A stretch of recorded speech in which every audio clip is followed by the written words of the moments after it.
All right, check, check, check. Please let me know if you can hear this right now. I see Flat Cat Jessica is in the chat with me. I got to get this link back out. Boy, was that embarrassing. Let me know if you can hear this. It's not fucking showing up on my god damn fucking bullshit. Okay, thank you. Oh, this is frustrating. All right, I'm gonna go back to JJ Kell for a second, and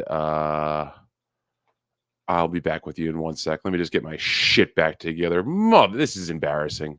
I thank you, Jessica. Thank you very much, Jessica. I didn't see that until I was fucking rambling for like a good 3 minutes there. If there's anyone who could lip read out there in internet land, you heard a good rant. Just give me a sec here. I'm gonna just get my shit together. I'm literally sweating right now. That's how shitty of a situation this was. All right, let's get this going. Let me see if I can. Give me 1 sec, folks. I'll be right back.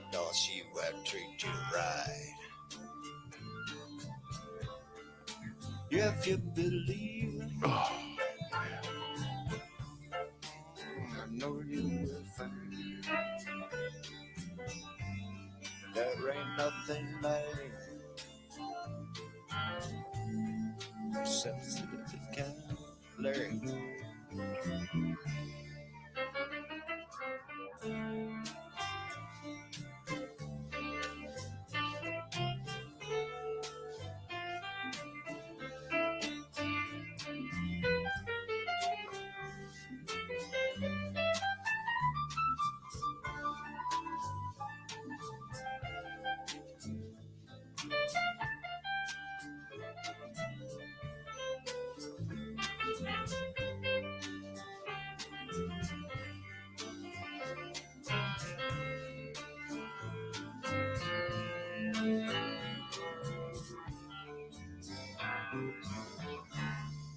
See, it's a Nolan waiting for you. You are the only thing to help her through.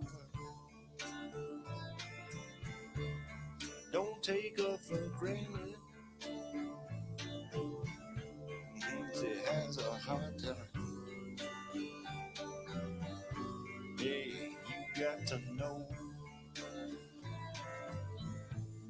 she's a sensitive girl.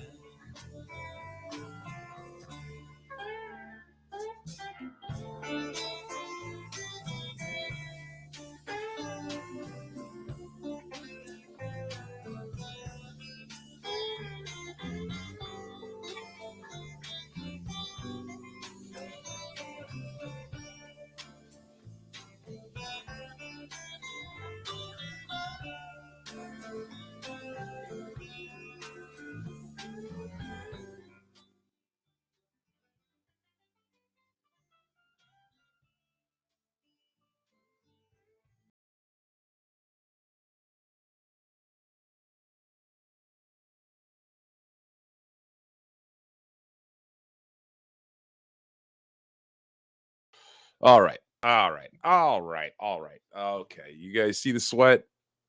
Shinier than normal. I can hear myself in the background. Whoops. Yeah, that's good. I should probably double check my sound before I go live. Could use a producer. Got to figure this all out. Ladies and gentlemen, this is the Good Son Live. I am Stevie Lou. As you can see, I'm your good son here. Let's see if we can pull out. That's me. No, wait. No, that's the bad son. That was the bad son in the movie The Good Son, but I'm the good son. I hope you're good. I hope you're a lot better than I'm doing with that poor showing to start off. I was trying to get a little steam, get a little heat coming off of a wonderful MLC episode solo show from Kevin Brennan today. I hope you folks enjoyed it. I certainly did. I got a little show and tell today that I'm going to be bringing up a little later. So stay tuned for that. And it's something that was mentioned in today's MLC. So if you want to take a crack at it and see if you could take a guess at what I could possibly have, I honestly don't think any of you will guess this in a million, billion, cajillion years. If you do, I'll have to give you some sort of prize. We'll figure it out. But that was not a work, Peter Sky Parker. That was a legit error on my behalf. Very embarrassing. I had my setup going. Everything looked a-okay. And apparently the audio was out. But we're here. I had some amazing help from Flat Cat Jessica. Jesus, I just said Flat Cat Jessica. You know, I've been thinking about Carlos Danger. That's why that just slipped out of my mouth like that. I'm sorry. I hope he is sniping me because I would like one right between the damn eyes, Carlos. Take me out, man. Take me out of this goddamn misery.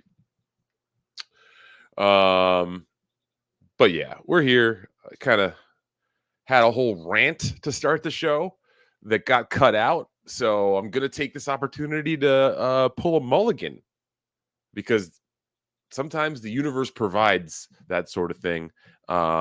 I had a whole little piece that I let out about someone, and I get to take that back and maybe rethink what I was saying and use it for another time. Let's just say that. I had a whole video package that I wanted to put together today for you.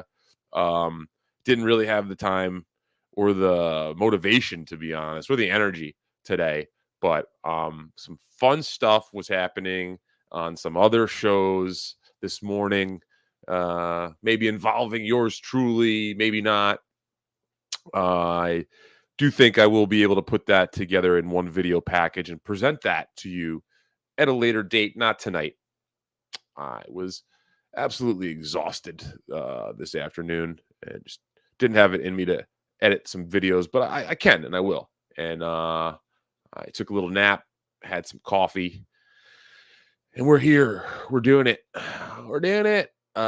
Please do hit the subscribe button if you haven't yet. Hit the subscribe button, get the notifications going, because as you know by now, Stevie Lou is not a creature of habit when it comes to this streaming business right now.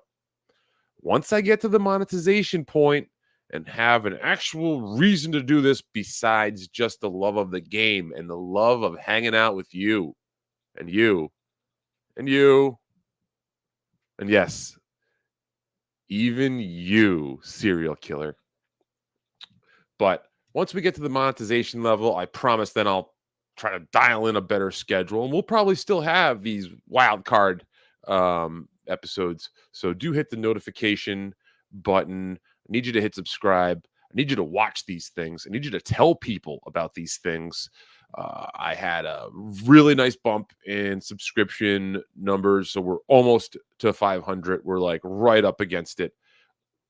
I wouldn't be surprised if I have it by the end of the weekend.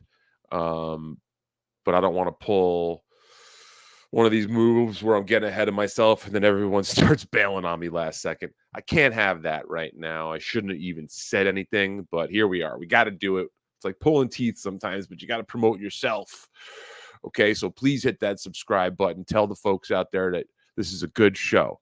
This is a terrible show, if you really ask me, with the whole nonsense beginning, the bad audio, and now this, and the sweating, and all the weed cock nonsense. But if you were to do me so much of a favor and just watch me flop sweat here while I try to figure out what's going on. I got OJ. What's this? That's a lot of years. Challenge accepted. I have no idea what this. Here we go. This is what I'm here for. I want questions.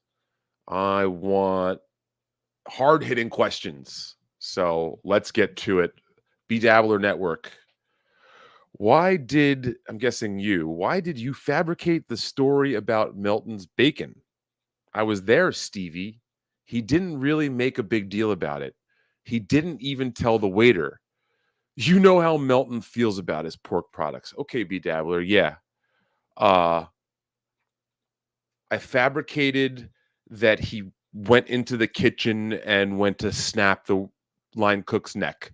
I did fabricate that. Now, if you analyze that fabrication where I said that he almost went into the kitchen to snap the line cook's neck, if you could just posit for a moment that that was an attempt at some humor. So, what I did, and this is a very, very common tactic used in the comedy world, is that what you take is a sliver of truth and you pump it up a little bit, try to like add a little guffaw in there, and a lot of times people enjoy it. So he did notice that his bacon wasn't on the sandwich, said something about it to the table. Yes, didn't alert the waiter. That was something I kind of exaggerated there. Sure. But what I didn't exaggerate was that he ordered himself a soda for breakfast. So why don't you bring that part up? That he's out here making fun of Bauer for drinking orange juice. Literally just a few days ago, out of his mouth, not verbatim, but it was people who drink orange juice in the morning are the same type of people who drink soda in the morning. And that's what the guy did. And listen, he's on vacation. I know Atlantic City doesn't seem like a vacation, but he was on vacation, and you can let loose on vacation. We had a wonderful brunch with yourself, Mr. B. Dabbler, the Bentleys, Teamster Tim. It was honestly one of the better lunch brunches I've had personally in the past year or so. I've had some nice ones here at home, but at least on the road, it was such pleasant company. We had a good time. We were laughing. Didn't get his bacon. But like, hear this guy throwing shots, so I can't fucking hit him back with one. I mean, he did say on air that he has 2 slices of bacon for breakfast in the morning. And bottom line is, I think I might have struck a little bit of a nerve. I think I might have. It's okay. It's okay if that's his thing. I've got things too. You all know I have things. And I try not to get all like fucking crazy if people bring them up. I do sometimes lose my cool, and trust me, we all are probably guilty of that at some point. But the guy's chipping me. We're having fun. I personally have zero problems with Patrick Melton. I hope he knows that, and I hope he realizes that I'm watching his fucking show and chatting in his chat room and enjoying myself while I'm doing this. And I really do enjoy the community that he has there, and I was having some fucking fun. I mean, I just don't get it how it's like other people are allowed to have fun and mess around on here, but then as soon as I do something, it just gets fucking completely magnified and blown up and over fucking magnified. I think I said magnified twice there.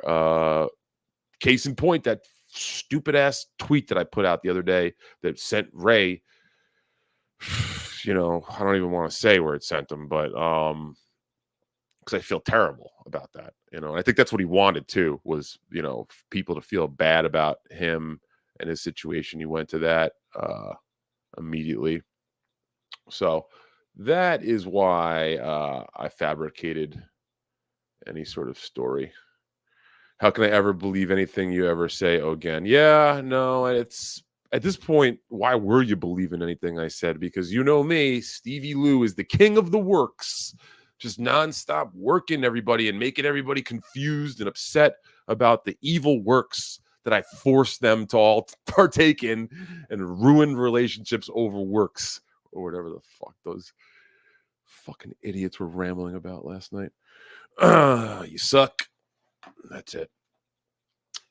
But yeah, please, if you don't ever believe anything I say again, B Dabbler, I don't think I'll be able to. I don't get. Come on, I don't give a shit. This is all.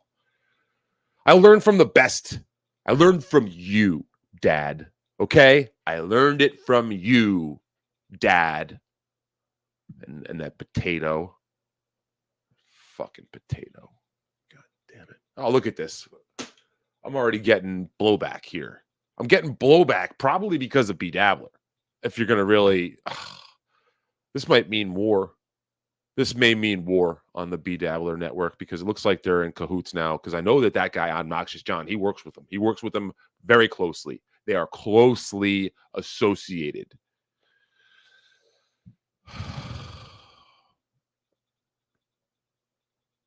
Chris Mack, Stevie, are you attempting to manufacture drama with the Onions? I didn't realize that Chris Mack is French Canadian, because that is not how we spell manufacture in the Americas, Christopher. Dude, I'm just trying to have some fucking fun. That's all. What do you consider fun? Fun, magic. All right. Yeah. Am I trying to manufacture things? I'm trying to entertain. I'm trying to deliver a fun product here for you people. And seriously, am I supposed to be a goddamn priest? I'd be a fucking Judas priest, if anything. But I'm allowed to do some things on the internet, on YouTube, on the phone too. Okay. I got a brain. I could use it. So just be on guard out there. If you see me coming, just fucking check your pockets and shit. Tommy, when are you going back to MLC, Stevie? You know, about that, I was totally fine this week with not trying to get too much into the mix. I had a pretty crazy one last week. I think I was on 3 times. I think even if you look at it, technically I was on Sunday the week before, and then I was on 3 times last week. So there was a little bit of overexposure that occurred, and I felt the blowback from that. So this week I was fine with kind of laying low. I got people talking about me. Ray wants to roast me. I'll get to that in a little bit. He's in my show notes too. But hopefully Saturday night it'll be, I think, will it have been a week at that point? Possibly. So yeah, it would be nice to take like a week off and then come back in and have a good time. It would be a week since the weed cock incident. Come back and not smoke the weed cock. You know, I kind of had that sort of discussion in my head to myself the other day where I said, you know, I'll put the weed cock away if I'm going to be on MLC, unless it's asked, you know, of me. If you folks are super chatting in saying, hey, you know, here's 50, here's 100, here's $400. Stevie, hit the weed cock, man. We fucking love it. Hit the weed cock, you know. Blah, blah, blah, blah, blah, blah, blah. Man, it's fucking right here, man. It's right here, you know. Then yeah, maybe we'll do it, but I'm not just gonna be pulling my weed cock out and, you know, tugging on it. It's not a good look. I don't know why that's coming up. OJ isn't bald. He's beautiful like Amy Schumer. Okay, see that now? That makes sense.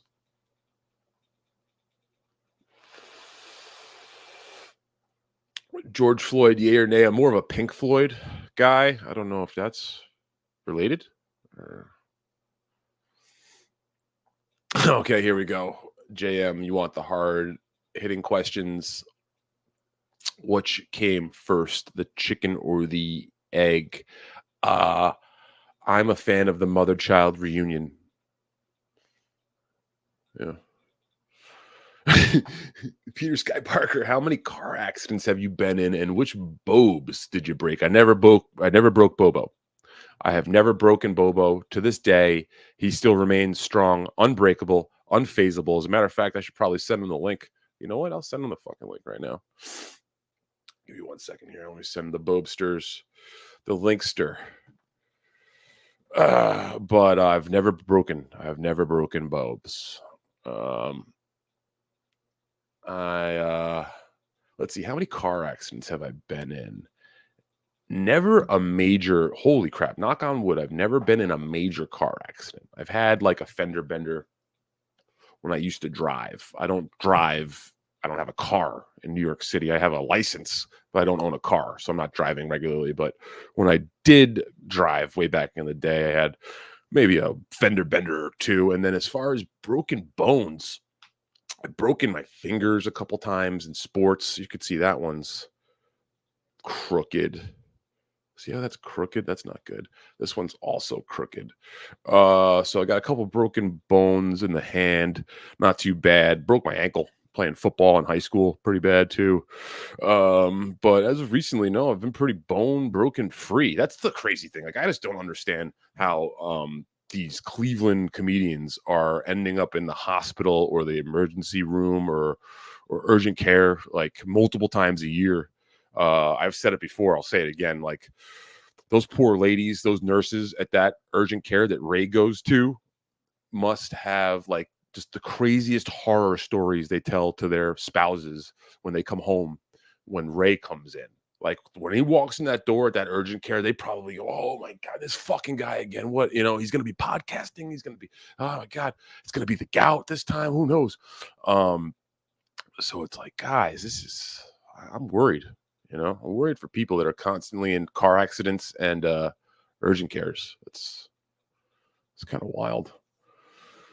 We're doing it. I'm here now. Yeah, Smokey the Spurg. I've got a huge announcement to make right now. Huge announcement. I was waiting for Smokey to get here. I've officially renamed the Stevie Lou pre-show the Smokey the Spurg Stevie Lou pre-show. So that's official now. Smoke, you are the honorary first ever. I'll make a note of it too on the screen on the back. We'll put your name up that you are the pre-show man. And if other folks out there want to try to jump in on the pre-show action, just hit me up on Twitter, tag me, talk about the show, tell me what kind of music you like. I know I saw Flat Cat Jessica said up here. Let me see. Okay, where was she? She says that she hates this music. Okay, here's what I was looking for. Flat Cat Jessica was not appreciating my pre-show tunes, which is fine. That's I'm not going to get on you for not liking JJ Cale and Leon Russell. But if you have something that you prefer music-wise, there's not a lot that I could play pre-show. I'm trying to find copyright free music to mess with on the show beforehand. But if you, Jessica, or anyone else in there wants to get on the Smokey the Spurg pre-show show tunes request list, you shout me out on Twitter and I'll see what I can do. Okay, let's see. Okay, getting back to the chat. He's an artist, Chuki. You can't dissect it. I mean, I really appreciate it, Ozone, that someone's seeing it. You said it. Everybody's been thinking it, but you said it. And an artist needs room to do work. Okay, when you start putting now I'm talking about the bad people out there. When you start putting your restrictions on my art, we're talking about some Nazi type stuff. And I do not like Nazis. So, they call that guy the soup Nazi from Seinfeld. Maybe Patrick Melton could try some soup. And that would work for him. I personally have digestive issues. I get sick. I'm not a healthy person. I know you probably couldn't believe that, but I have health problems myself. So people always say, Stevie Lou, how do you stay so skinny?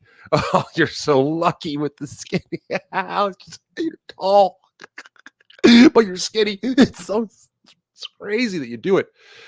And it's like, yeah, I have a really, really miserable medical condition that hampers me and hurts my life every day. And it's like, Steve, you look terrible, dude. You look like you're on the crack. Do you even sleep, dude? It's like, oh yeah, I sleep. I don't do crack, but I have this condition. It sucks. I'm not looking for any sympathy whatsoever. I'm fine. We'll be fine. I'll just keep, doing what I do. Taurus notes, have you read the article about how cannabis affects the heart and it increases the probability of heart attack and stroke by 37%? And what are your thoughts on this study? Taurus notes, the good old Uncle Stokely actually posted that article on my Twitter today, and I did see that. To be honest, I didn't read the study itself. When I see stuff like that, it looks a little clickbaity to me. I feel like there is a lot of misinformation being put out there for whatever reason about cannabis. I know you guys are all going to think I'm a nut for saying this, but I'll take a look at it. Okay. I promise you this much. I won't do a blind, I won't disavow it blindly. I'll take a look and read how the study was done, what the timeline of the study is, because from what I understand, cannabis science has not been something that's been studied specifically with modern technology for very long. They've really just started in the new millennium doing specific, biospecific tests on cannabis and its effect on people's use. And I don't think that there is a long enough timeline at this point to really make these sort of judgments, but maybe this study had some good parameters and I don't know it. So I'll give it a shot. I'll read it. Thank you. Yes, Bell. If you folks need, I'll give you a private comedy session lesson. I can do that. It's been done before. I don't know what I'm talking about here. Ray. Oh yeah, I'm not gonna say that. Raging. Well, okay. Keep practicing. You'll make a funny one of these days. Yeah. I will. Yeah. I think Flat Cat's onto something here, that the onion can't take being chopped. And come on, like bacon and soda for breakfast. Like of all the fucking things that I've brought up and tried to stick to a guy, of all the fucking things, bacon and soda for breakfast, someone's gonna, get upset by that. I don't think that that's really exactly. Oh my God, a soda. JM, I like Diet Coke with breakfast, not gonna lie. For real. JM, when I had an office job, I know a lot of you were like, what? What? Hold the phone. Office job? You? I didn't know that crack had an office. But yeah, I used to have a coworker, Sarah.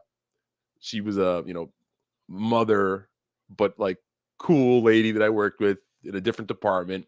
But she would like always see me sometimes and I'd be hungover at work and she'd be like, it looks like you could really use a Coca-Cola or something, man. And like we had this little thing where it's like, oh man, today's a Coca-Cola day. Or she would drink Diet Coke in the morning because someone had a few glasses of wine or a few beers the night before. So yeah, Coca-Cola can actually cure your ailments when it comes to hangover.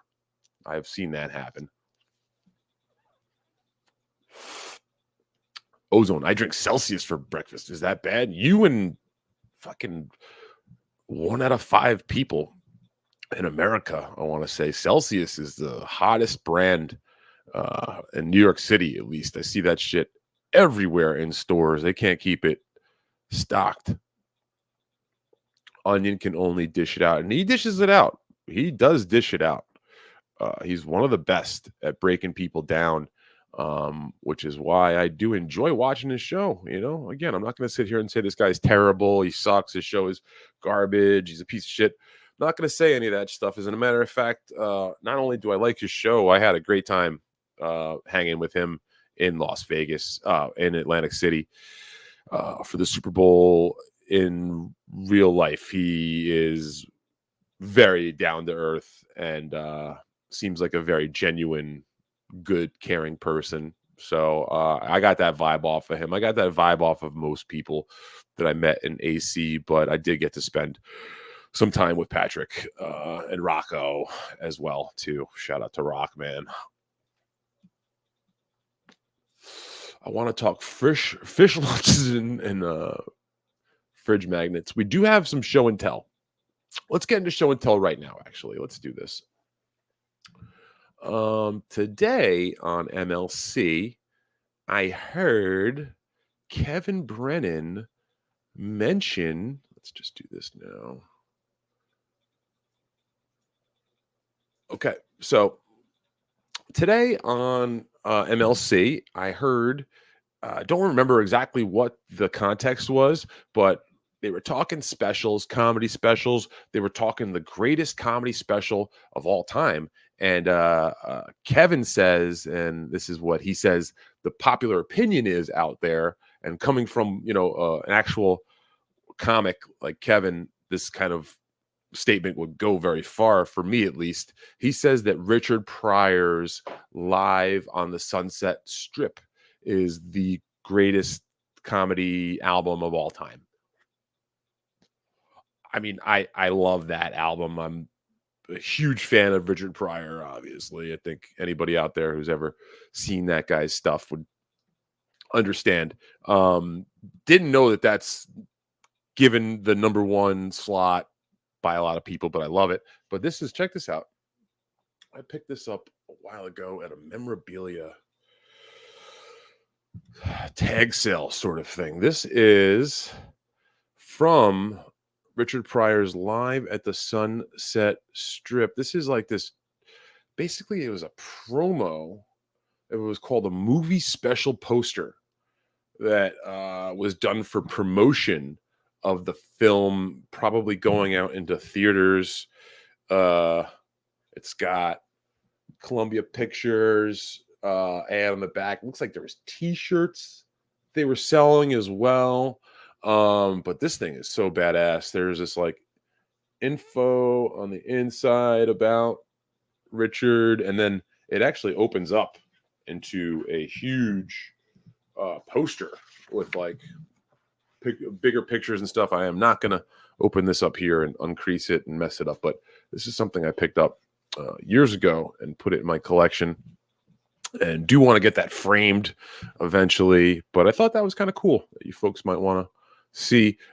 Stevie Lou's show and tell is going to be a fun little segment that we will be doing. I have quite the archive of just fucking weird shit over the years. I'm a bit of a pack rat collector kind of guy. Maybe it's the OCD or whatever, but I got some memorabilia laying about that I think you folks would enjoy. Flat Cat dropping truth bombs. This is a great question here. These are the hard hitters. And let me see if I can catch up here. Try to hit a bunch of these. What do you think of Ray's interview with Mir Musk? Okay, let's get into the Ray stuff. Man, I honestly do not want Ray DeVito stressed out because of me or things that I've done. I just want to put that out there right now. Ray may not consider me a friend anymore. That's fine. He said that. I get it. He's upset. He's still a friend of mine. And I do not want to see a friend of mine have to fucking go to urgent care for high blood pressure, anxiety, the day after having, issues with me. So I'm not saying at all that he went because of me specifically. I feel like the situation that he's gotten himself into personally in his head could have some I could have some implication in that. So I do not want to create a situation where a buddy of mine is being distressed that much. That being said, he's never contacted me once officially about this Stuttering John roast. He just keeps saying it on air, and I've caught wind of a couple things, but he's never reached out to me one-to-one and been like, hey, I'm going to do this thing about Stuttering John. Can you come on? I want you to roast me. Like, this has all been just this weird shit that he's just throwing out there. And with Ray, it's like I heard NLO talking today about like there's a situation that he has in his life that reminds me of his general situation, and I wanted to run this down quick. It's the fact that his tire pressure in one tire is no good. He's got a leaky tire. So basically, every time he drives between Ohio and New York, he stops in New Jersey, and Teamster Tim has to fill up his tire because it's got a slow leak. Now, Teamster Tim has told Ray, hey, man, your tire's no good. You got to take it to a mechanic and have them plug it up or get a new tire because you can't keep operating with a leaky tire like this. And Ray understands that and just keeps soldiering on with the leaky tire. So poor Teamster Tim has to live with this like anxiety and this now obligation to fill Ray's tire up every time he passes through once a month because Teamster Tim is like concerned that Ray is going to have a blowout and flip the car again on the highway. And I don't want that. I'm not saying this like, let's have this happen. Like, this is just something that I've picked up on, that like, this is like a metaphor for life in general for Ray. Like, he's doing things one way, and people who care about him are trying to like advise him of like ways that he could change the fucked up way that his life is going, and he just ignores it and he keeps going the way that he had been. And I just like, it's just not a good way to fucking, and I'm sure that you could fucking hammer me about stuff too right now about how I live my life. So I'll accept that too, that I don't have there's no perfection here. So I shouldn't be judging anybody. Okay. Yeah. Okay. And then, sorry, I did kind of get lost there. What was my take on Ray's interview with Mir Musk? The reason why I said this all was like, Ray's got stress problems, and then he's going on Mir Musk. That was a head scratcher. He was going on a show that was only meant to troll him, and he's going to the fucking doctor in the morning for stress problems, and then turning around and going right on Mir Musk that same night. It's like, fuck, dude, come on. You know what's weird than OJ for breakfast? Melton's ex-roommate Shuby paying his bills for years and letting Melton stay rent-free. I don't know really what any of that means, to be honest. Bell, didn't you have to sleep with SJ because you couldn't get a room? Well, okay, let's break this down. Did I have to... Sorry, text. Did I have to sleep? No, I didn't have to sleep with Stuttering John. Here's really how that all went down. Kevin Brennan contacted me a couple weeks before Atlantic City and said, hey, I'll get you a room Saturday and Sunday. Come down with me and be my security. He asked me to do that, so I said, sure. Before that offer came up, I had a room booked at the Borgata. When Kevin said, I'll take care of your room and I'll actually pay you a little bit to come down and just make sure nobody gets out of hand, I canceled my reservation at the Borgata and just assumed that was the case. Leading up to a week before, things started to change without my knowledge. I started hearing Kevin on air saying, I'm not going down on Saturday anymore. And I was like, all right, I'm not going to bother him about this, but things might be weird. And I just assumed that things would be okay. Didn't want to like make things more fucking stressful for him. So I just kind of laid low. Saturday morning, I texted him and said, hey man, are we still going down there? What's going on? I haven't heard from you. And he just didn't say nothing. He literally ghosted me until Saturday night at like 9-10 p.m. He texted me, I'm already down here. So I was like, all right, well, I guess that plan that we had that you told me about just completely went away without any knowledge. So I was kind of stuck in a spot where I had to scramble, and I jumped on a bus, made my way down there Sunday morning. As soon as I got down there, I was greeted by like Melton, Bentley, Flimsy Greenberg.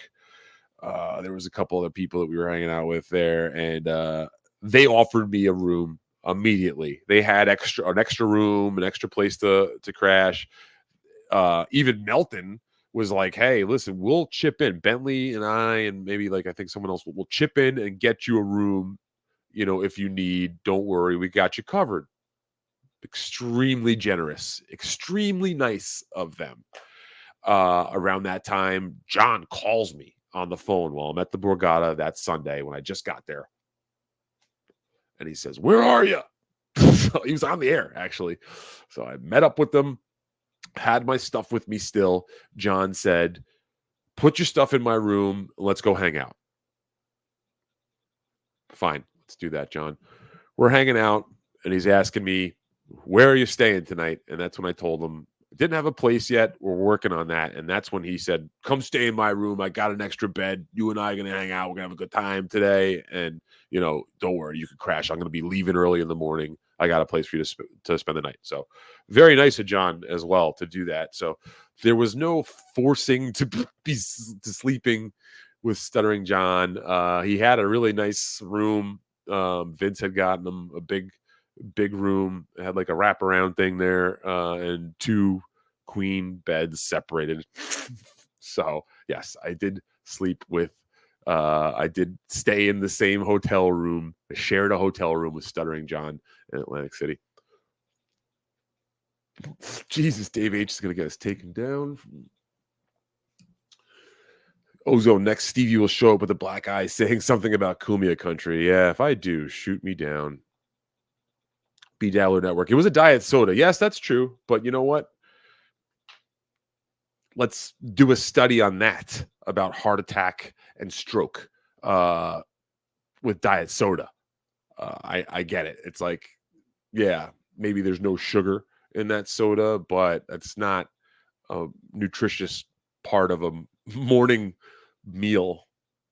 So again, it really wasn't that big of a deal. You don't make a big deal out of it. And I love Patrick Melton. I love everybody. Okay. Chris Mack is standing by his spelling of manufacture. I might have hit my head. That's true.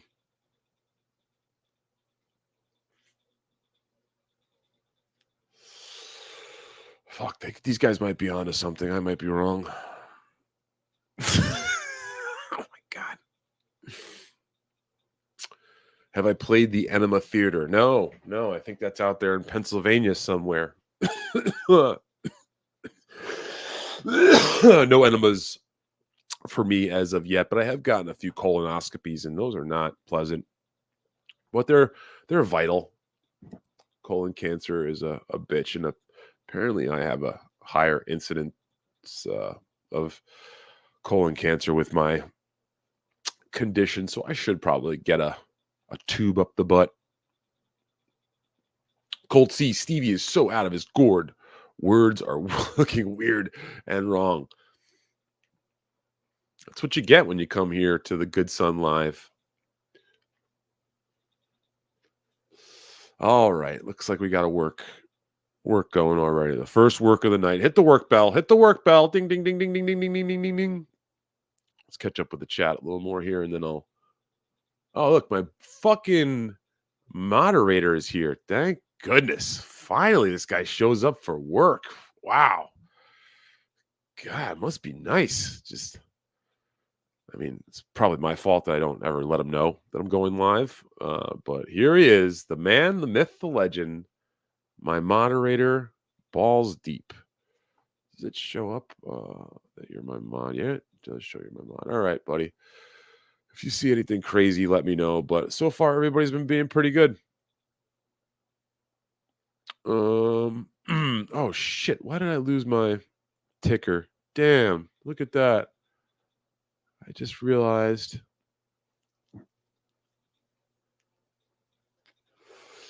Yeah.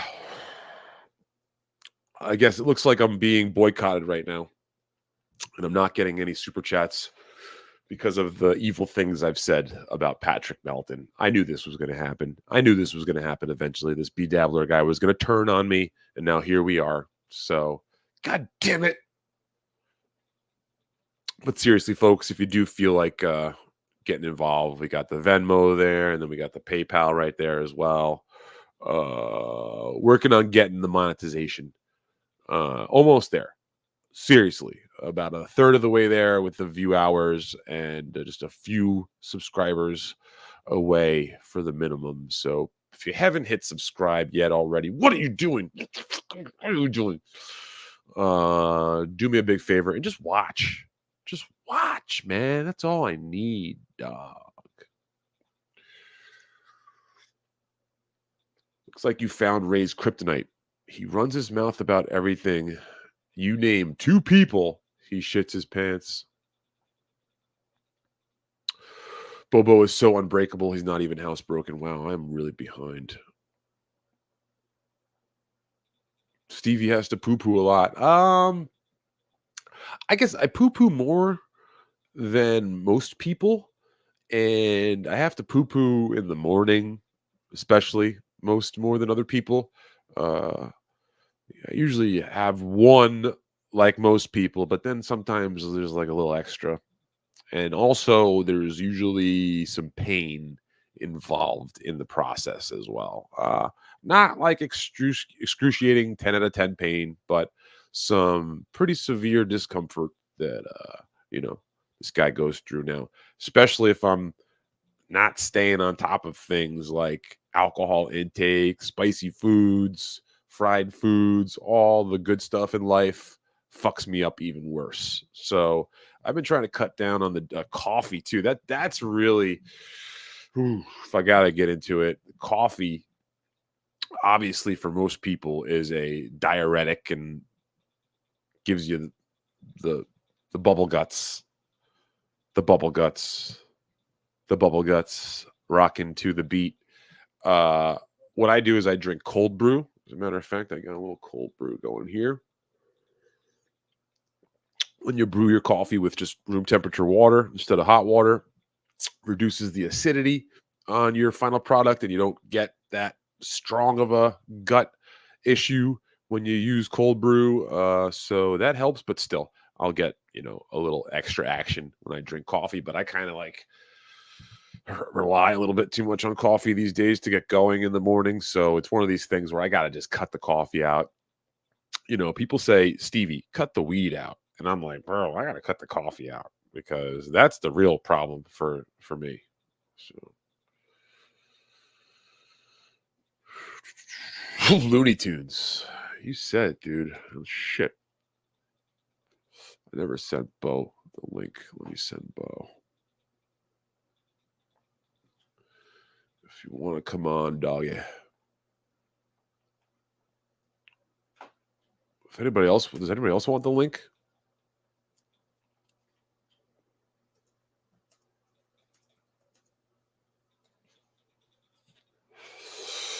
Oh, sorry, just sending that over to Bo. All right, let's keep it going. Let me. Chat is moving. I'm doing the free chat here. That's what we do. Oh my goodness, here. Chris Mack. Yes, Flat Cat. In fact, there were rumors of Asian Pat Dixon being offered a bounty for a gut punch, potentially making Stevie shit himself in the boxing match. I think that might have been true.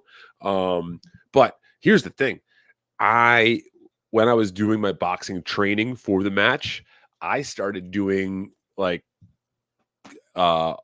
learning how to absorb gut punches. We would do drills where you use your glove to block your stomach when someone would hit, and I was going without protection, and I was letting people hit me as hard as they could in the gut. And when you're doing good core workout and you got it down pat when you're boxing, you could take a punch in the gut even with colitis. I was worried about that, and I fucking made sure I prepared myself. I had someone just punching me over and over in the gut to be sure I wouldn't shit myself. Yeah. Jocktober Junkie, it's illegal to do studies with cannabis. You have to go back to the 1920s before it was put on Schedule 1. I don't think it's illegal. It's just difficult, more difficult, I think. Um, but yeah, like, I guess you do bring up a good point. Yeah. Balls deep. This is why you are my fucking mod. Like cancer research, cannabis has been gatekept and manipulated to screw the average person. I think that there is a lot of clickbait behind that study. 50% of all studies cannot be reproduced. Name this episode So Bad It's Good. I'm so bad to the bone, it's good. What's up, my boy, Teamster Tim? Baking soda for breakfast. Sounds like a crack reference, I think. Okay, fuck, this is gonna be a tough one. But you guys are always giving me these good ones. What's up, Dr. Chow? Fuck, Mary, kill. Stanley Kubrick, Quentin Tarantino, Francis Ford Coppola. I guess I'd kill Coppola. I'd kill Coppola because although The Godfather, Apocalypse Now are really good films, his overall body of work compared to the other two does not stand up. So, yeah, I guess this is kind of a weird question because Kubrick is already dead. So let's go and like say these guys in a hypothetical situation. I'd kill Coppola. I'd ooh, I'd probably marry Tarantino and fuck Kubrick. Now, the reason why I say this is because I feel like Stanley Kubrick is even more annoying than Quentin Tarantino is annoying in real life. And Quentin Tarantino is one of the most annoying people in the world. So that's how much more annoying Stanley probably is.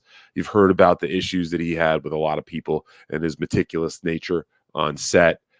Quentin seems, although annoying, more of a free spirit. So you'd want to marry Quentin because you're going to be around him more often, and you just want to fuck Stanley on the side because you're just like, I just can't. He's a master at what he does, but he's just fucking too much to deal with. That's what I'm going with. I think you could probably switch those last two.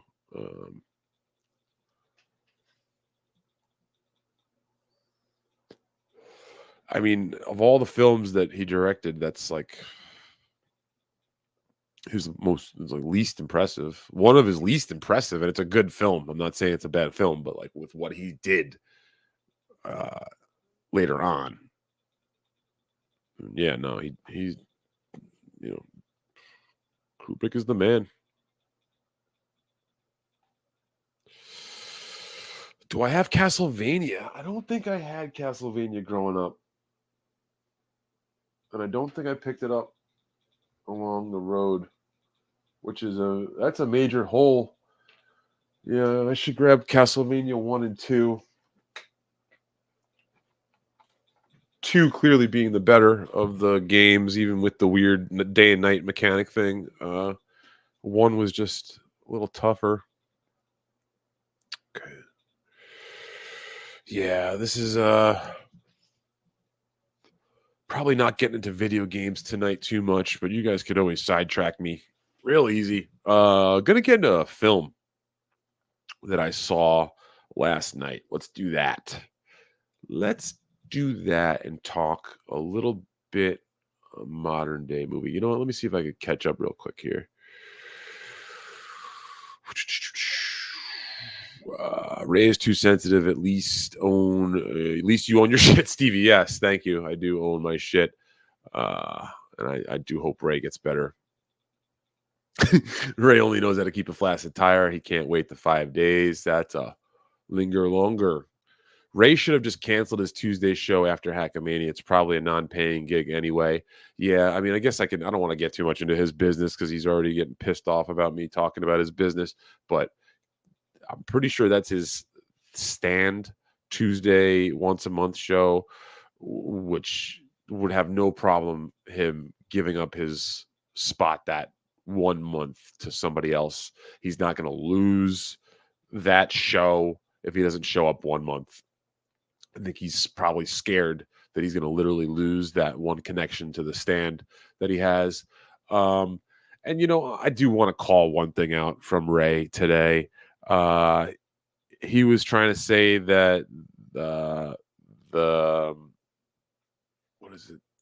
The theater under St. Mark's is like it's too inside baseball, but he was trying to say that the theater under St. Mark's is basically the Village Underground to the Comedy Cellar for the stand. Like if you guys know in the New York scene that the Village Underground and the Comedy Cellar are on the same city block, even though they're like around the block from each other. There's actually what I've been told is there's a tunnel.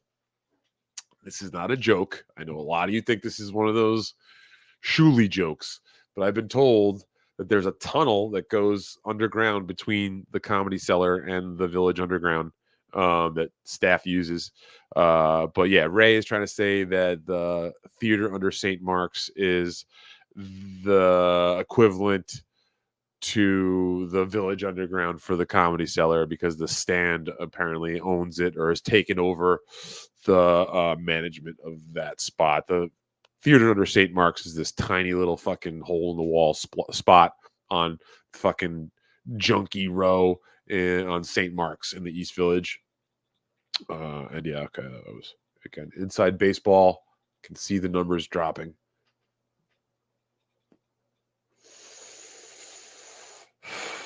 They didn't even troll him. They were nice and just asked him questions. Ray exposed himself as either a liar or a full brain dead womp womp, and maybe a little of both. Yeah, I didn't watch it, to be honest. What's going on here? Why did I get tagged? I'm looking at Twitter now. Okay. I think Ray is tagging me in things even though I'm blocked. Anyway.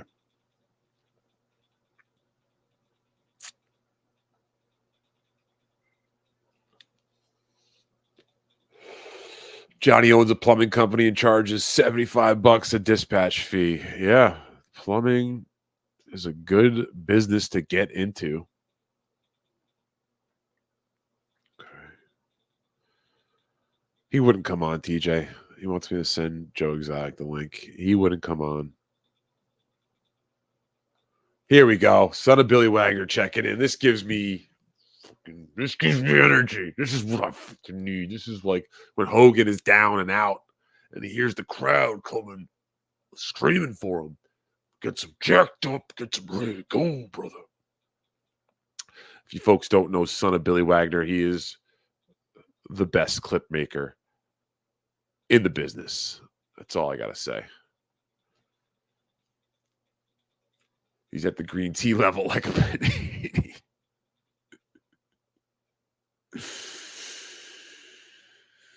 Tarantino gives toe rings at his weddings. That's right. So that's why I got married to him. Okay, good movie question. A lot of people hated Halloween Kills. Danny McBride had a big hand involved in it.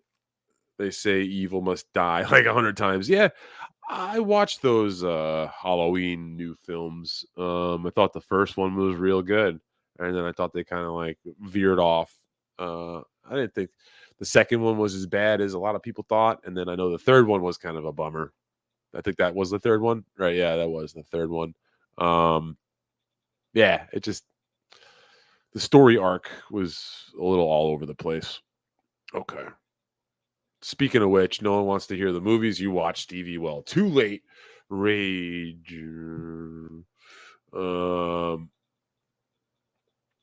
Okay. I went and saw a film last night in theaters that was re-released.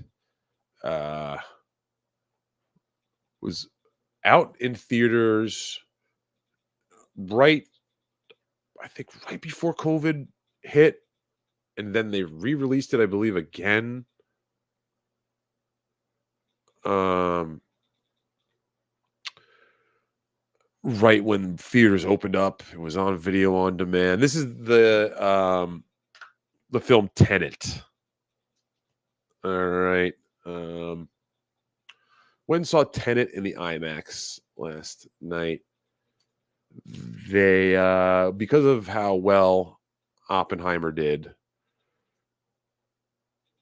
Christopher Nolan had the opportunity to put out reissue Tenet on the IMAX 70 millimeter. Um, oh, look at this.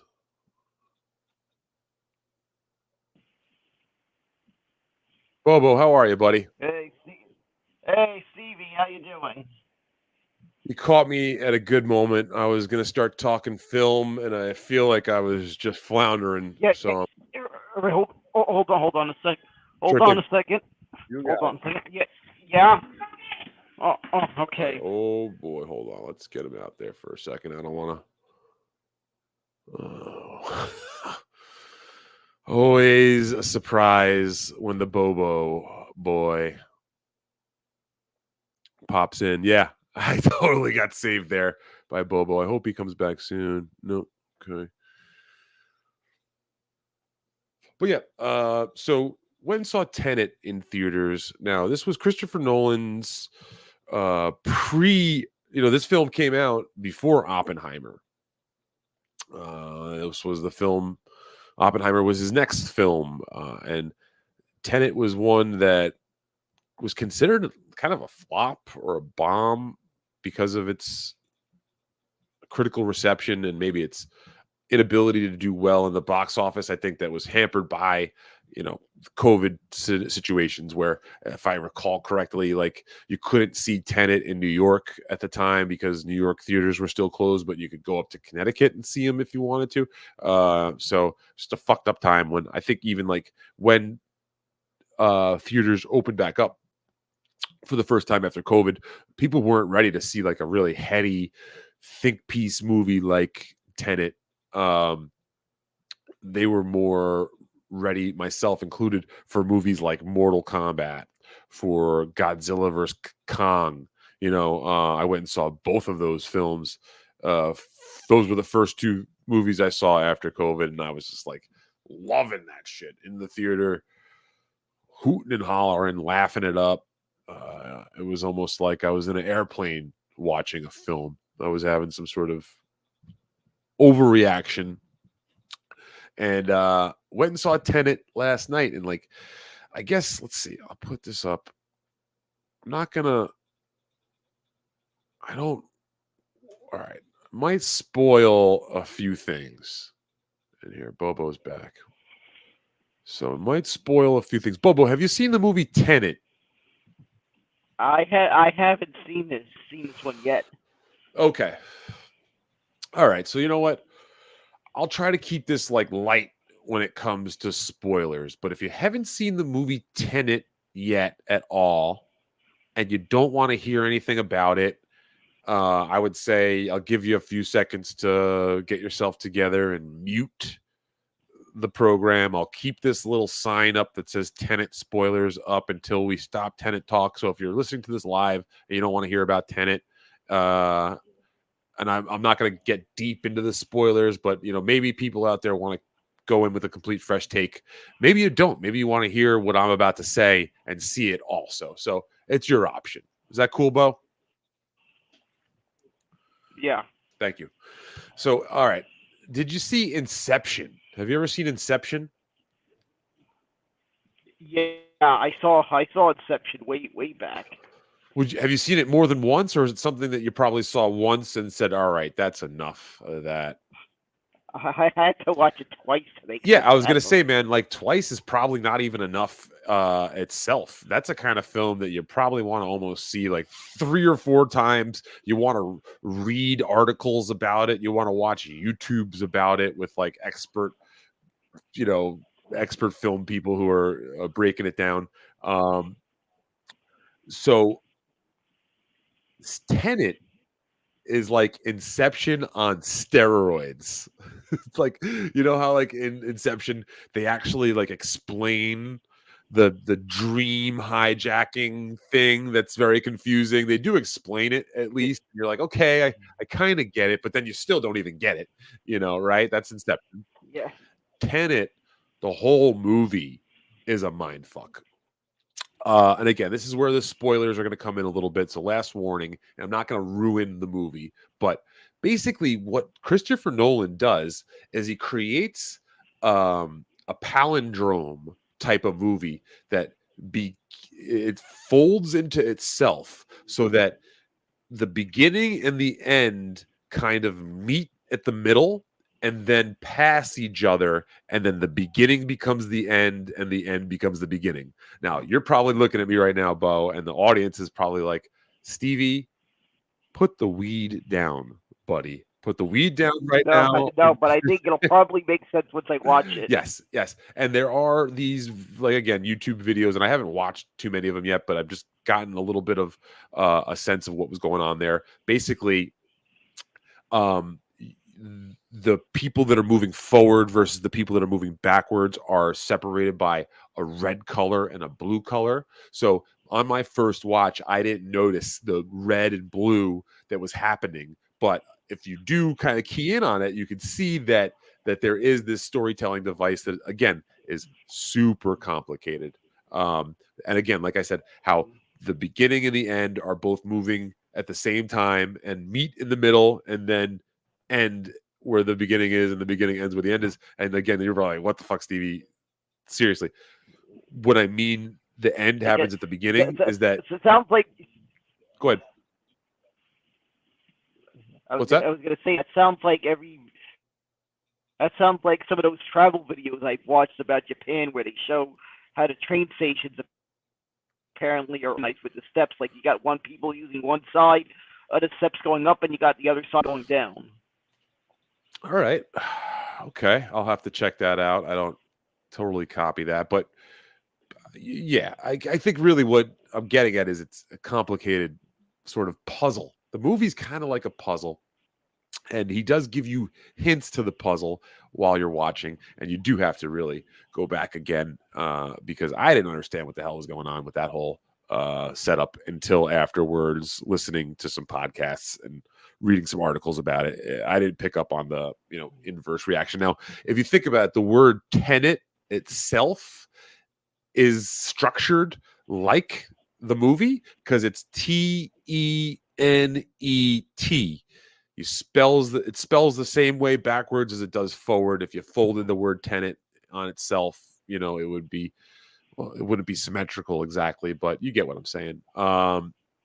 So yeah, I would absolutely suggest folks give it a chance at least. I don't think it was completely boring or anything. It was a good action film. To be honest, it was a little light on the action for an action film, a little more confusing than action. But yeah, I think folks should give it a try. If you're a Christopher Nolan fan and you missed this one, which you probably did, watch it on video on demand. I don't think it's in IMAX anymore. I think today was the last day because Dune 2 is taking over every IMAX screen in America starting this weekend. Bobo, any thoughts on Dune 2? This one I haven't seen yet either, so... Well, I think they did like a maybe small sneak preview, or maybe not even. It's not out yet, so you wouldn't have seen it yet, Dune 2. We will try to go see it, I think, if we can, you and I together. We had mentioned that last time I saw you. Problem is right now in New York City, especially, Dune 2 in the IMAX is booked solid until like mid-March, if not almost April now at this point. Everybody wants to see this film, and there's only so many IMAX screens out there. So once the seats fill up, that's how that goes. So that's why I never booked the first. Specifically, if I book IMAX, I never book the first weekend. Usually, maybe after the first weekend. Yeah, I personally don't like. Have a better bet. Yeah, I don't like going into a packed theater neither. Like last night, the show I went to go see Tenet, and every seat was taken. This was a limited release, and Christopher Nolan has the hot hand. Yeah. He's Christopher Views, they call him right now. And Oppenheimer is most likely going to win Film of the Year, Picture of the Year for the Academy Awards. I hope that Poor Things takes it down personally, but I think Oppenheimer will win.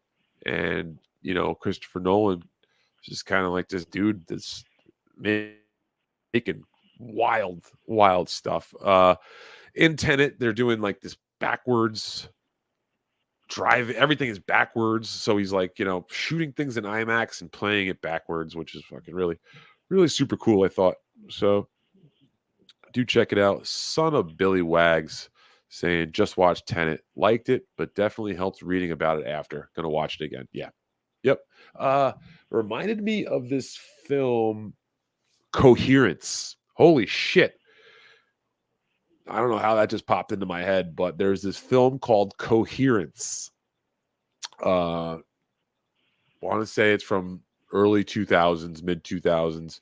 A wonderfully confusing film about a comet that passes over Earth, and all cell phones stop working, and then like this strange time continuum split occurs, and these people in a house party suddenly are involved in this very, very trippy thriller sort of film. If anyone out there has seen Coherence and Tenet, I'm sure you could probably pick up what I'm putting down right now. But if you haven't seen either of those films, I would absolutely suggest seeing Coherence first and then Tenet afterwards. I think those would be incredible companion pieces.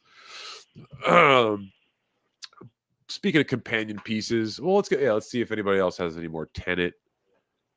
Any more Tenet check in here?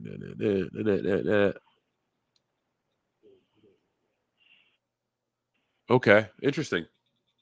Johnny Castile says all his movies are dreams. At this point, all movies are dreams, literally visuals of the director and writer's visions made manifest. Wow, that's poignant and poetic. What do you think, Bo? Yeah, it does make sense. I heard about this weird video game that never got released in the States titled LSD, and apparently the thing was created by the developers, just documented stuff they saw in their dreams, and you're navigating through those images and stuff they see in their dreams. All right, Bo, it sounds like we're going to have to do a deep dive into that for our whole episode dedicated to that. We're going to do that. We'll put that This one. video game was on this was on the original PlayStation. It never got released in the United States, and I just saw a video about it. Cool. That's how I found out about it. All right, cool. But yeah, I mean, I've never seen Dunkirk. I am behind on Dunkirk. Love all the Batman. That movie. That movie literally explodes if you watch it in a movie theater. Yeah, I don't think I'll have a chance to see it in theater. I saw that in the movie. Yeah. That film exploded. Yeah, it seems Christopher Nolan has, as what happens sometimes. You've seen some war films in the States. I don't know if he has an exclusivity deal with IMAX or what, but he seems to just love using the IMAX camera, the IMAX format, which allows him to project such intense imagery. You got to give him credit there that he is probably the most intense director that we have modern day. Let's see what we got here. Okay. Dune 2. All right, let's take the Tenet spoiler. We'll take that down. Hold on here. Bo, you've got a sports podcast, don't you? Yeah, that's right. I co-host Best Seat in the House podcast.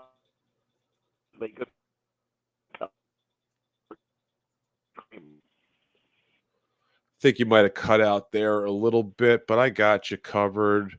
Well, there you Ladies and just gentlemen, yeah, I got you, pal. You yeah, want to go and check out the Best Seat in the House podcast on Patreon. You just go search Best Seat in the House.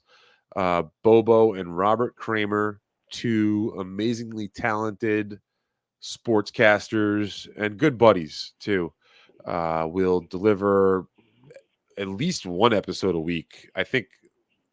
Do you yeah, do yeah. extra? We usually do one episode a week, and we usually on Sundays we do the live Patreon exclusive.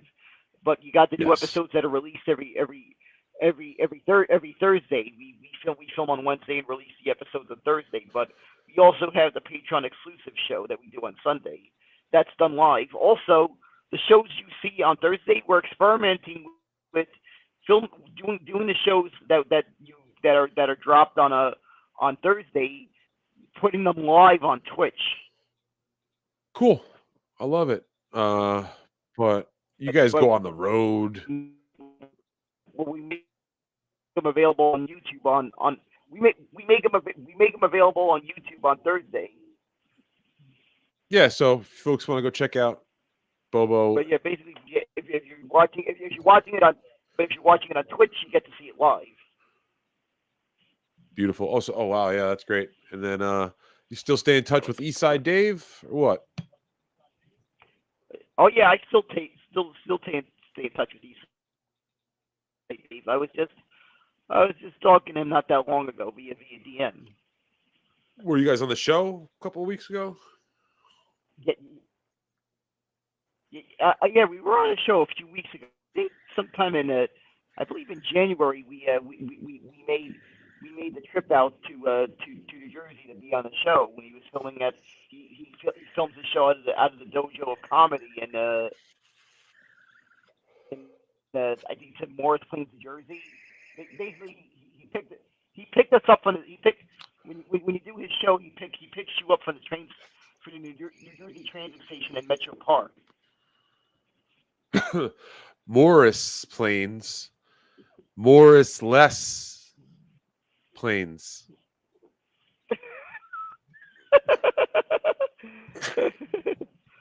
Got it. I still got it. All right, let's check in. Pokes. Jesus. Look at that. Blue sky. You all right? This is Bobo from ONA. Not just ONA. He's been all over the world. He's one of the 7-line Army members. I mean, I go to Mets games exactly. with Bobo and Yep, exactly. Bobo. Are you on dial-up? They're asking. No, it's just a signal. Signal. Yeah, I don't think they make dial-up anymore, but imagine, right? It is. Yeah, exactly. Usually this link goes to the app, but hold on, let me fix. Yeah. Here, hold on. While Bobo, yeah, it looks like Bobo is hold on 1 second here. Hold on. Bo? Unfortunately, yeah, I'm here. Bobo? I'm here to stick the stick. Wait, hold me? on. Hold on, can you hear me? Bobo? Hey, can you hear me? Bobo? Bobo? Bobo?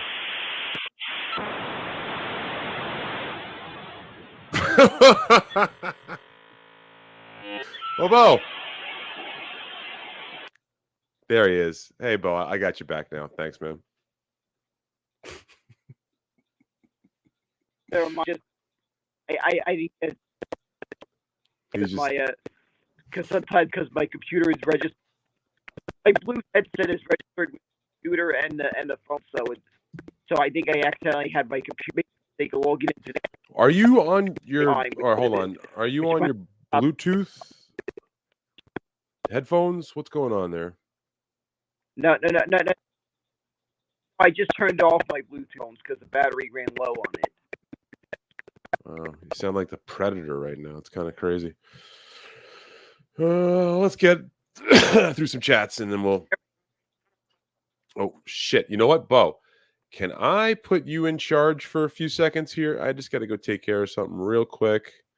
Let's see if I can do this here. Yeah, what I can do is. All right. Okay. I'm going to put you in charge, Bo. I trust you. Just don't say any swear words. That's all I'm going to need to make sure you do. Hey, nope. Let's get this going here.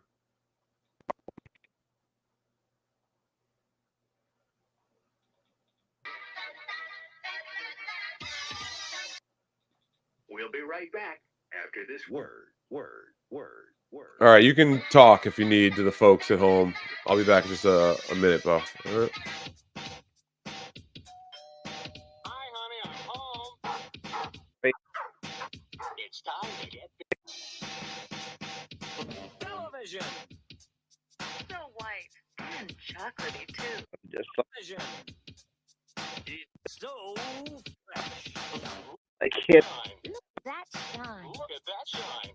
Oh yes, lemon chicken liver. With fluoride. Team-up. Yes. I have some more. We'll be right back. We'll be right back.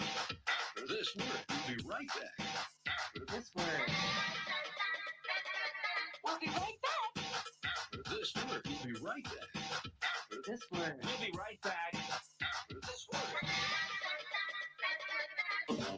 Bargains, bargains, bargains. Now, how much would you expect to pay now? Bargains, bargains, bargains. Ready. Here's all you do. Not just one, not just two, more than three. You get 4 and more. It's fresh. You pay only $9.99. This offer may never be repeated. $29.99. Operators are standing by. $9.99. $4.99. $29.99. $4.99. $29.99. $4.99. Absolutely free. Oh, yeah? We'll be right back. This word. We'll be right back. This word. We'll be right back. This word. We'll be right back. This word. We'll be right back. This word. We'll be right back. This word. We'll be right back after this word. To order, here's all you just call this toll-free number and have your credit card ready. Your size and color preference. Allow 4 to 6 weeks for delivery. Offer not valid in Kentucky, South Dakota, and Hawaii. Don't forget, with every 7 you order, you get one free.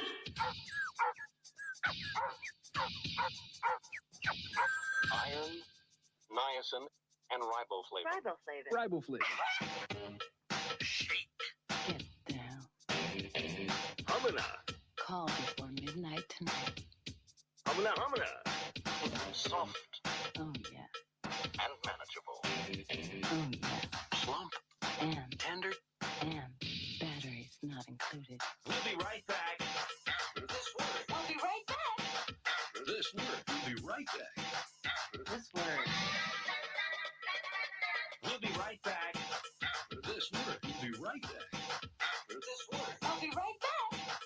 This word. We'll be right back after this word.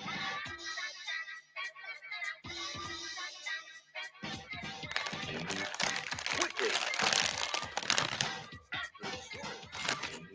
Bobo. Bobo.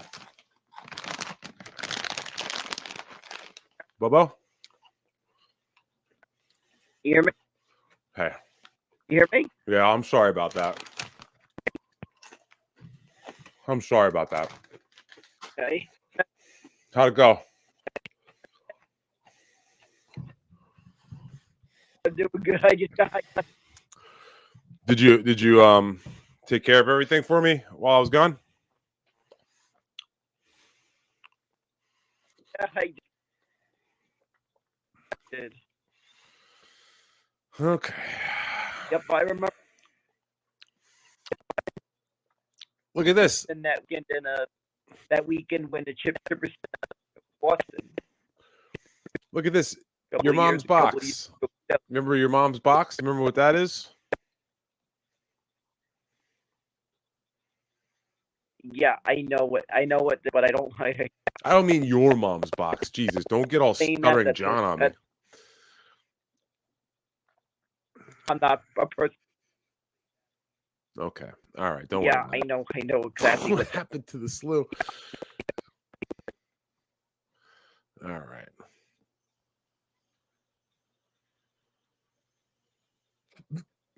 Bobo, they wanted you to play some copywritten material. Good thing you didn't. All right, Bo. Listen, Yeah. I'm not gonna go too late tonight. Just hanging out though. You're you know what? Can you come out and come back in and see if that helps? Because your audio is atrocious. And I don't mean that to be offensive. I just want to be straight up with you. Can you click out and come back in and see if that helps at all? The wonderful Daniel Bobo Curlin, ladies and gentlemen. Having some audio issues today, but he'll be all right. He'll be all right. He'll be back too. Yeah, you know, it's funny. I've tried to work on his audio stuff before. Yeah, my Bluetooth was low on battery. Oh my goodness, Bo. I feel like a new man right now because you sound good at this point. So, Yeah, my Bluetooth headset on battery. yeah, I suspected that might have been the case. I feel like we should just start the episode over from scratch. What do you think? All right. Well, you know what? Let's just do it. We'll start over from scratch. Here we go. Hold on. Let me see what I got here. Okay.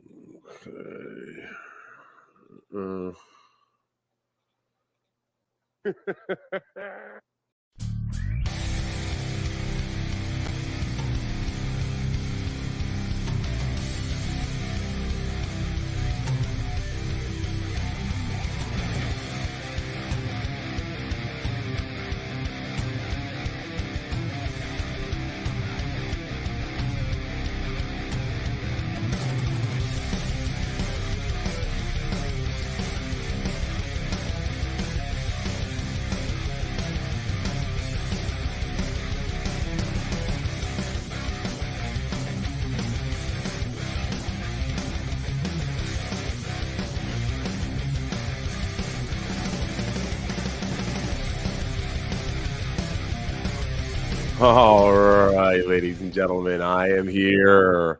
Stevie Lou in the house with my buddy Daniel Bobo Curlin. Daniel, how are you doing tonight? Checking in. I'm doing good. I'm doing good tonight. All right. Daniel's the host of one of the coolest podcasts out there called Best Seat in the House. It's available on Patreon and YouTube. Daniel, tell us about your podcast. We do a New York sports talk podcast. We also get some comedy people in all the time. We've had some great guests. We've had Eastside Dave. We've had Kevin. We've had IWF wrestler Kevin Knight, who's taking part in a show this an IWF show this April. Definitely get your tickets. Also, we've had Carl Hamburger from Who Are These Podcasts. Wow.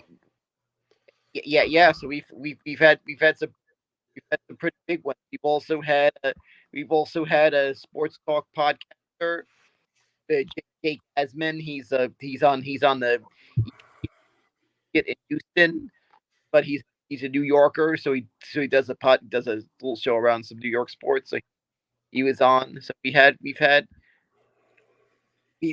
a few, and there's going to be some more guests in the works. Cool. Yeah, look, this is a Stevie Lou redo. That's what we'll call that here. You know, I like it. I'm loving it now. Daniel, I saw a movie this the other night. It was a film called Tenet. So now I'm going to describe the movie Tenet to you right now. And if the folks out there haven't seen the movie, okay, I'm not. All right, hold on, folks. I'm not going to redo the whole episode. That would be absurd. That would be absurd. Okay. Yeah, Bobo, you have been doing me a favor tonight. This has been really excellent. I guess the Rangers weren't playing tonight, so I did pick a good night. That's for sure, right? That you pick. I, Bo, have you spoke to Mike Bichetti at all recently? I do. I do. Oh yeah, I do hear from him all the time via social media, via all the all the little feeds that he's on. Yeah, we love Mike Bichetti here at Stevie Lou Industries, and I love seeing you guys work together. I love working together with you, Bo. People say they want you to be my new full-time co-host. I mean, I know you're a busy man, so I would never ask anything like that from you. But you are always welcome to jump on anytime you can. Right now, I'm just trying to crank out as many of these live streams as I can.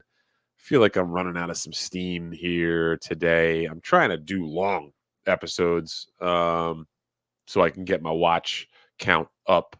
But in the meantime, I really appreciate.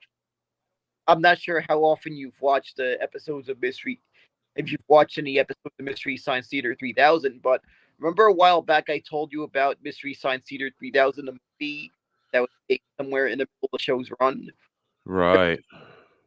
Here's, I have the Blu-ray of this movie, and if you have anything that plays Blu-rays at your place, I will bring this movie so we can watch. And I would love to see maybe do a show. Yeah, there's some issues with copyright and stuff like that. I got to figure out how to get around, but we could do something like that, Bo. I promise. We'll figure out. Maybe we could do our own Mystery Science Theater 3000 with some. We could find some stuff out there that gets around that's free use stuff. So duty free, royalty free, whatever the fuck you want to call it. We'll figure, stuff that's fair use to go over. But yeah, I guess the whole point of this here right now is to try to get that subscription number up a little bit. So I did see that was weird. I don't know, maybe bottled rubber, and it was a tire. And I looked for it and gave it a watch. there you have it, folks. I don't know how I could end on any better of a note. Bo, thank you very much, buddy. This has been Stevie Lou live. I guess we called it the Good Son because oh yeah, Bo, do you remember this film here? Do you see? Did I show you this little? Did we see this here? No, no, that's not what I wanted. What do we want? How do we take myself out?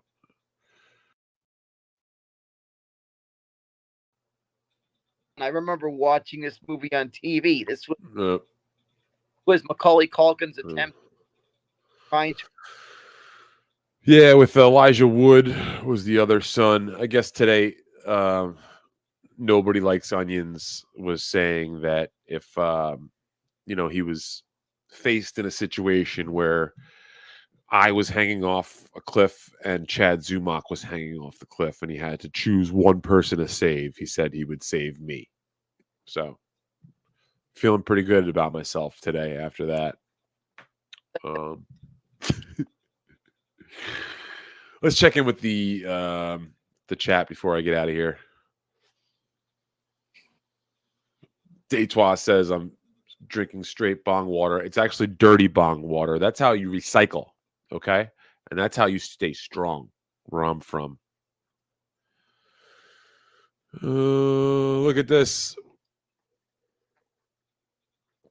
Billy Kammerer checking in says, let's go Mets. Pum. Bo, you got your opening. Yeah, you fucking always are, aren't you? You got your opening day tickets secured yet or what? Gotten them yet. I'm monitoring. I'm monitoring prices on resale before I hop in on the ticket. Same thing for these other two games. I'm trying to eye tickets to the days retiring the number for Daryl Strawberry retiring Wow. Doc Good, both on separate. days, but I'm trying to acquire tickets specifically. Every Mets retirement number ceremony that has happened in my lifetime, I've been there. So I try to keep that. Right. Now, this Daryl Strawberry one is going to be a big one because I heard they've already announced that the first 5,000 people through the door that day get a complimentary bag of cocaine. That's probably news. I didn't know that stuff was legalized in New York yet. Well, it's in honor of Daryl. So, you could get like NYPD said they'll look the other way this one time, they said. Just this one time for Daryl, of course. I'm probably gonna frame that. I'm gonna frame this bag, whatever they give it out of. Oh my god! Yeah, they're gonna have a little the New York Mets logo on it. So you will. That is a collector's item. Now, Daryl, what a interesting name for a baseball player. I feel like that would be a name that people would chant, right? Yeah, they did. Opposing fans did that. Wait, opposing fans? I thought it was. Didn't they cheat? Wait. When he played for the Yankees, they used to do Daryl, but I thought that was for him. Am I losing my damn mind right now? I think that was for him. I don't. That. Yeah, shit. You might have me here, Bo. Maybe that started off as a way to like chip him, and then it turned into a sign of affection. Positive that during the 1980s, opposing teams were doing that back in the day. I actually watched. I don't know if you ever got the chance to watch that. Once Upon a Time in Queens. It was produced by ESPN. It was an ESPN 30. Right. They also made a companion book that was written by the director that featured more interview content that didn't make the final cut, kind of an extended cut. And this book was filled with interview content and a lot of photos and even some. Very cool. Yeah, it looks like Chris Mack is saying there's a Mystery Science Theater 3K Forever-thon going on YouTube. They used to do a Thanksgiving marathon, but now they do it all the time. Do you know about that, Bo? There's a channel that plays Mystery Science Theater 3000. That's what Comedy Central used to do during the show's original run. Right. You're right. Yeah. And the last episode they would run in the marathon. They would close out that marathon with the episode back. Yeah. It was called the Turkey Day Marathon. Yeah, you remember, like, especially in New York, and I think this was probably around the country, holidays were always a big time for marathons. I guess what the thing was is the TV stations would give the staff the time off finally to go spend time with their family. And what you do is you just line up a bunch of old episodes of The Twilight Zone or Honeymooners and just let them play for 24 hours straight and hope that the thing, or one person would have to maybe go in and press play.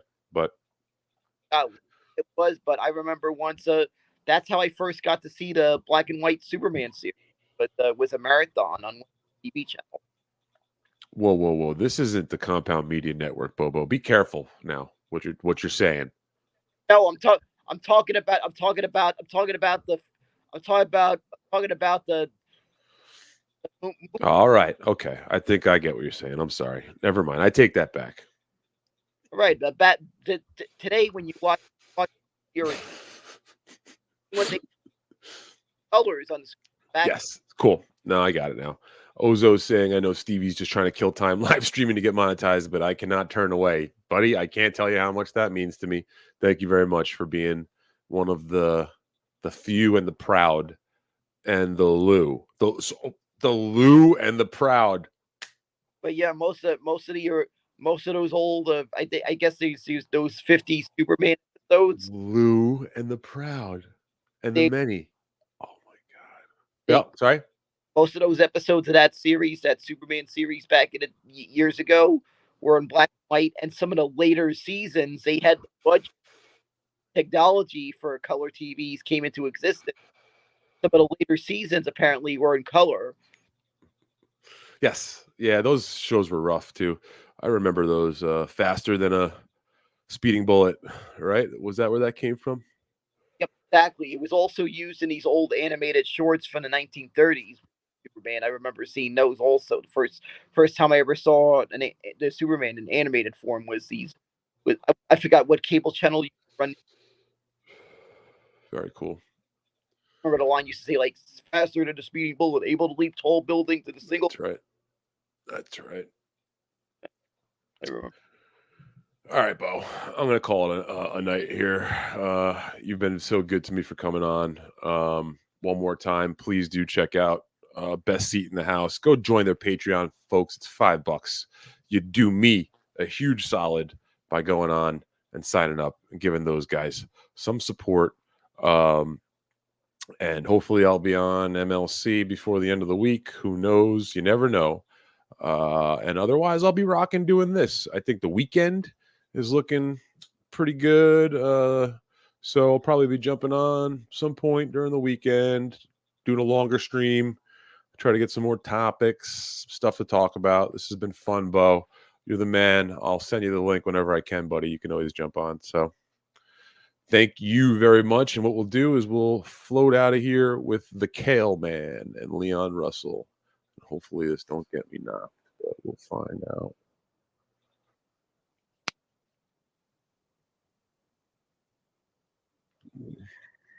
Present that bad boy. Oh, here we go.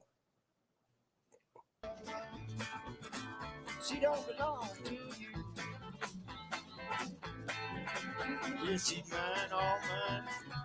No matter what you do.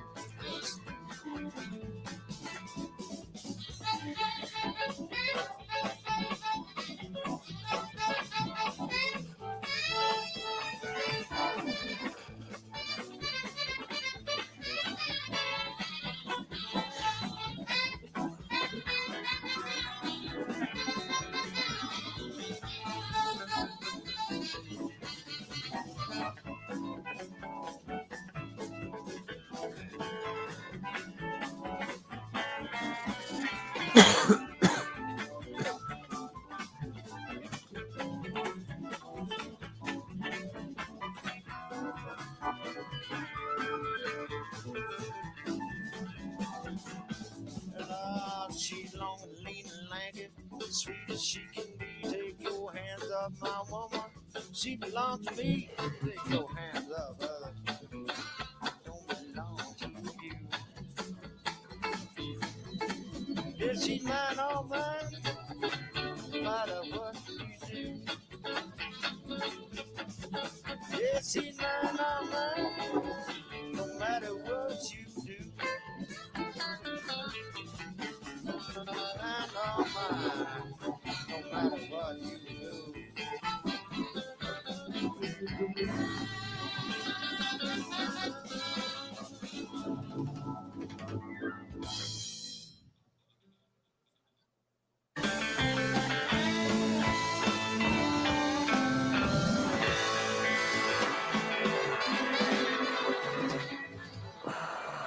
JJ Cale is out of control, but check out Leon Russell here. Leon Russell, I fucking love the hell out of Leon. Well, I love Corrine. Tell you well I do. Well, I love Corrine. Tell you well I do. I pray every night Corrine gonna love you. My little Corrine. Tell me where you been so long. Well, little Corrine, where you been so long. I pray every night since you've been gone. Corrine, Corrine, Corrine.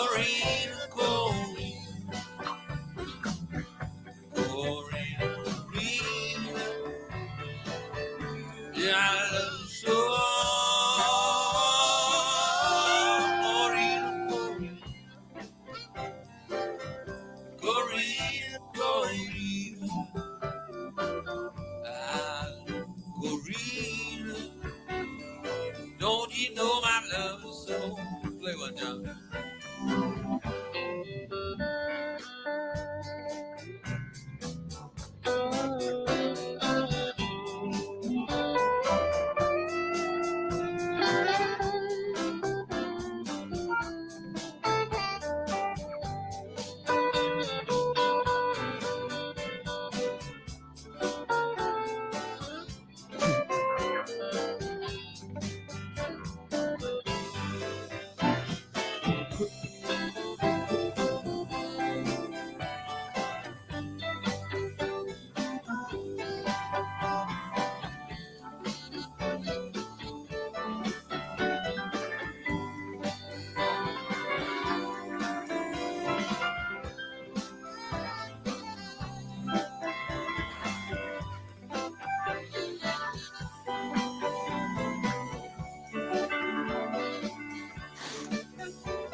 Well, little Corina,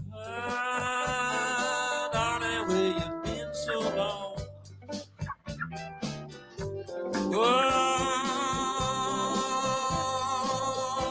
where you been so long? I pray every night. Mama says you've been gone.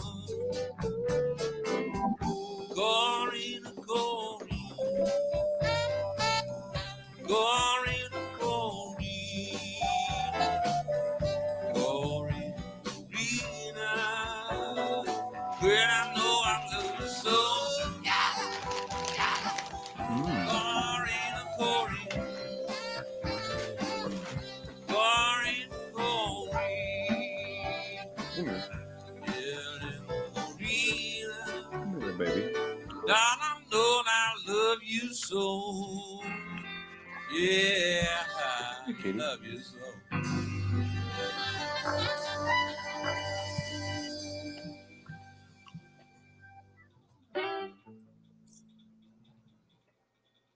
Right now, ladies and gentlemen, as you're driving down the highway and watching this show, you want to think about this one little rock and roll number that JJ has compared for you, or proposed, or composed, or prepared. Sorry. Called Roll On, Rock On. Hit it.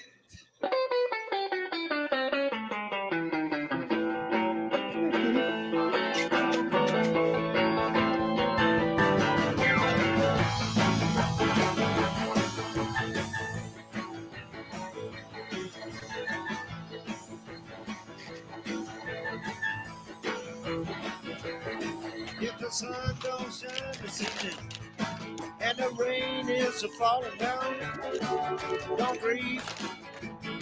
It's 'cause it's cloudy out. Come on down to the corner. Now we're having a party there. Where you can dance naked. Nobody really care. Roll on. Just to keep rolling on.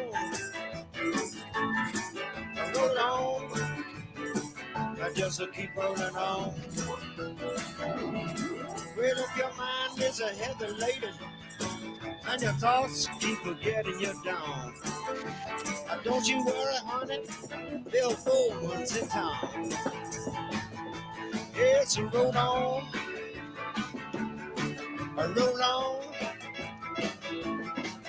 Roll on, I just keep rolling on. I'll play it, Russell.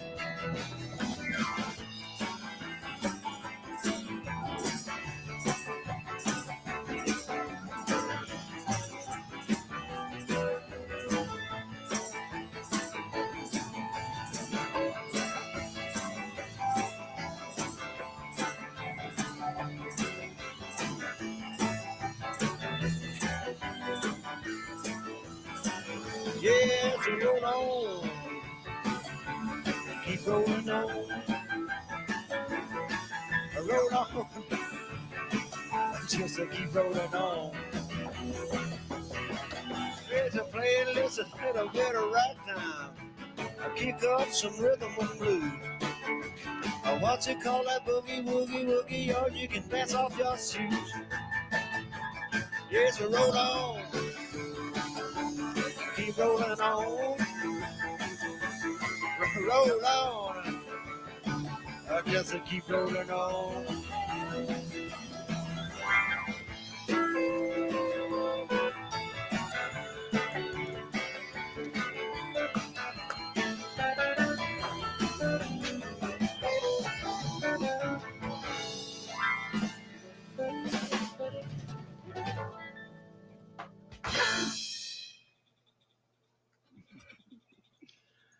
You know, I used to have a real job. Yeah, what was it? I sacked groceries at the Safeway store. Had it 3 days. My hemorrhoids got so bad I couldn't even stand up. How about no sweat? Oh, all right. We've been doing that lately. Okay, y'all rolling? Here it is, original rockabilly sound that you've been wanting so bad. Come on, JJ, no sweat. This is 1959.